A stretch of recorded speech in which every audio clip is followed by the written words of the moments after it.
decided to draw up parallels between Marine Corps and my theory development. Marine Corps lasted for 4 years. Theory development lasted for 4 years.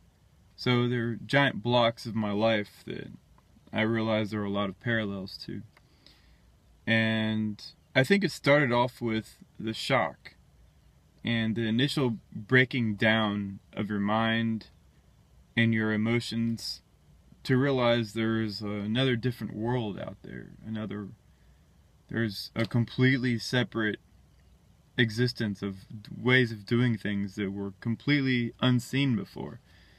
I remember when I was going into boot camp, and the first week or two I was just like, holy shit, this is crazy. I can't believe I'm doing this. Same with theory development. I made the discovery that, Earth is an ancient star, and I was just, holy shit, I can't believe I just made this discovery. So there's that initial event that happens that really changes everything. It's not a slow, steady thing. It's an initial pow, and then you go from there. And another parallel is pushing through the initial doubt and slowly coming to terms with your new situation in life. You can't unmake a discovery, and you can't get out of a Marine Corps contract. Sure, you could say, oh well, I refuse to train, or I don't know if that actually works. I've never seen anybody do that. I know you can pop on a piss test and get kicked out for that or something similar. But with a discovery, you can't just say, well, I'm just gonna undiscover this. There's no going back. There's no, okay, well, I'm just gonna go back to my regular way of doing things. If you can forget about it, you already made the discovery, there's no going back. And with the Marine Corps, there's no going back. Once you sign those dotted lines, all 50 of those pages of that contract, it's game over for you, man. And another parallel is learning how to cope with the new ideas and new ways of doing things. Before I went into the Marine Corps, I could question reality. I could question things that I was doing. I could allow myself to change my life. If I wanted to make a difference and I wanted to do something different with my life, I could go ahead and do it. There was nobody preventing me from doing that. But in the Marine Corps, the attitude is do as you're told, don't ask questions, it's above your pay grade. That kind of mentality was repeated over and over and over and over and over again. But that's the way the military works, I realized, as time progressed, is that you can't do what you want to do. You have to obey orders. It's instant willing obedience to orders is what they train you to be like.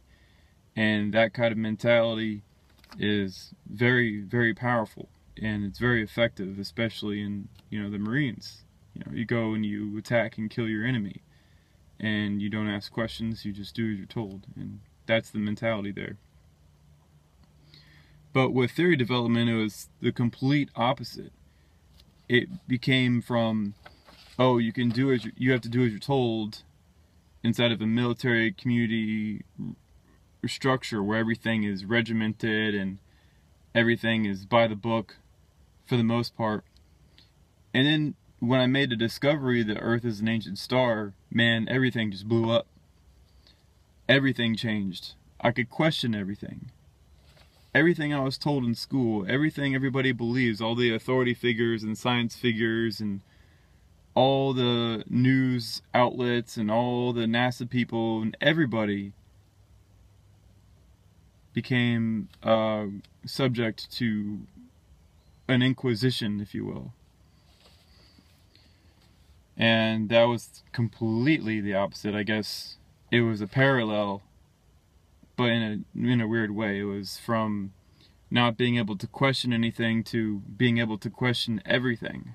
So it was that huge difference that my mind had to sort of like absorb in those two completely different, worlds. You know, two different mindsets altogether. It's wreaked havoc on me. And working through it has definitely been one hell of a challenge. Another parallel is ridicule and suffering. When you're in the Marines, you get ridiculed all the fucking time. You have people always up in your business, always telling you what to do, always telling you how to think, always, did you shave this morning? When I first got in, I remember I used to forget to shave, and, they would get mad at you if you forget to shave, and this would be, like, unacceptable. But it's that kind of, like, complete dominance over everything you did in your life that was really off the charts. I had no idea anything like that would happen, but that's what the freaking Marine Corps is. And suffering, like, fucking straight up. When you go deploying, when you go overseas to deploy, you get homesick, you miss every single fucking holiday, you miss your family. If you have children, you don't even get to hang out with them at all, or your wife or your girlfriend. Like, you can kiss that shit goodbye, man. They're gonna stick you out in the fucking woods to get rained on for a month straight, That's how it is. You suffer. And the hardships, they forge you. They make you into a new person. They really change you inside, change your mind. And if you can work through those changes that happen to you, you can become a better person. But it's really fucking hard. A lot of men, a lot of women, they still have a hard time when they get out of the service and, readjusting back to the civilian life. It tears them up. First-hand experience with that. And with theory development, it's also ridicule and suffering. You have people telling you you're no good, or your science sucks, or you're doing everything wrong, or, you're a crank or a crackpot, or, you're engaging in pseudoscience and you couldn't possibly, blah, blah, blah, blah, blah, and all this bullshit like, well, if you made a big discovery, it would be a Nobel Prize, fucking bullshit. No, none of that is true. I first-hand experience, none of that is true. What happens is the awards bullshit, that has no meaning at all when it comes to real science, to real discoveries, because what usually ends up happening is a person makes a discovery, and then you have a whole bunch of idiots fucking clamping down on them, trying to mold them to the beliefs that were held before, all those years before. So to get something new out there, it literally takes you to go through all that suffering and all that ridicule and all that pain and self-doubt, the crushing self-doubt. Every single day you have to deal with that self-doubt. And it can crush somebody. But, another parallel is being removed from family and friends. That sucks. When you have to leave for a year at a time, a year deployment, or 2-year deployment, or 6-month, 7-month deployment, and you're removed from everything that you're used to, your family, your friends, your loved ones, you can kiss all that shit goodbye. Same thing happens in theory development, because your mind is so absorbed with what you're trying to solve, what you're trying to figure out, that the outside family and friends kind of like fade off in the background. And you have to keep on reminding yourself that they're there, that they're there. You need to spend time with them. You need to talk with them. You need to, have friendships with people. But what happens is you get so absorbed in developing theory that you disconnect from them. Because, they're dealing with daily issues, and you're sitting here working on something that's completely out of the ordinary. So that connect there, it doesn't exist any longer. You become more isolated, and it sucks. So yeah, the Marine Corps and theory development in that case are very, very much alike. Great challenges in finding new ways of doing things, and even small things.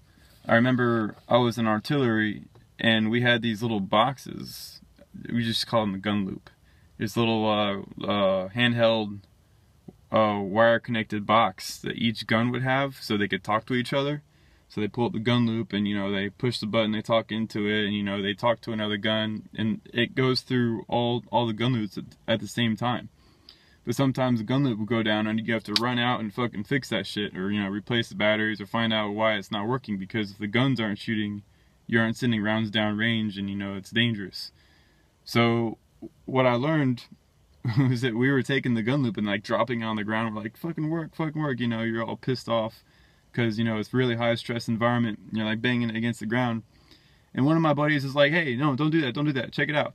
He flipped it upside down, took off the back battery plate.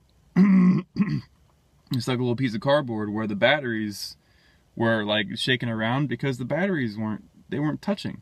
So like, just take this little piece of cardboard, check it out, and you stick it right there, and then you place the battery panel back on, and then boom, the thing works fine, just like that.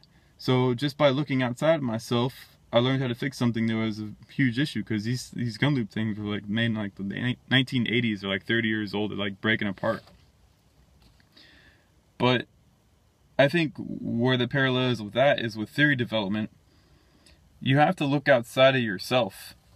Instead of trying to force your beliefs into the world and trying to make everything fit into what you already believe, you need to look outside of yourself. And I was actually shocked as to how scientists actually do things these days. They don't look outside themselves. They don't look outside of themselves or their groups.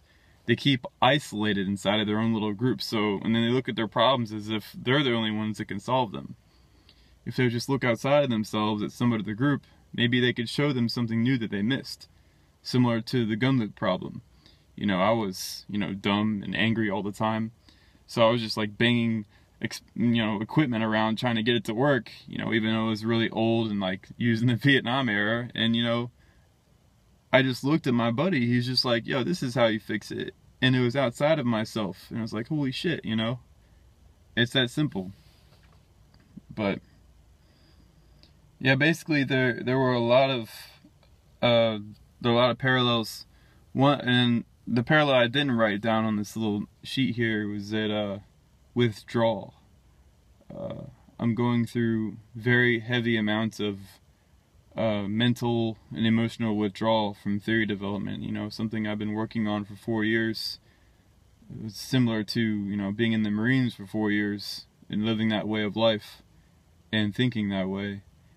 Now I'm pulling out of it and really trying to get my life back where I want it to be without the theory inside of it, because, you know, it's time to let it go. It's time for me to move on with my life and go on to the next challenge that I'm going to be facing. And that letting go is very, very difficult, because it was a daily routine for me, always thinking about it, always wondering how I could solve these issues, always wondering what the next step was going to be, and trying to write papers on it, trying to get the word out there, trying to put it all together. And it was that momentum that's like, it's like crashing on me. And it's the same kind of crash that happened to me when I got out of the Marines. I was, you know, regimented, and I was, you know, on that level. And then when I got out, I just crashed. I couldn't function. Being a civilian was so foreign to me. And that's what's happening to me right now with this theory development. I have to learn how to really like move to the next stage of my life, but I feel lost. I don't feel connected to life, to myself. I feel really shitty, but I know this is gonna pass, and I think it helps to know that I went through something like this before when I exited the service. But yeah, today is September, I think, 9th, 2015. Hopefully this talk can help people understand that, you know, theory development it's nothing like what the scientists want you to believe. It's completely different. Alright, later.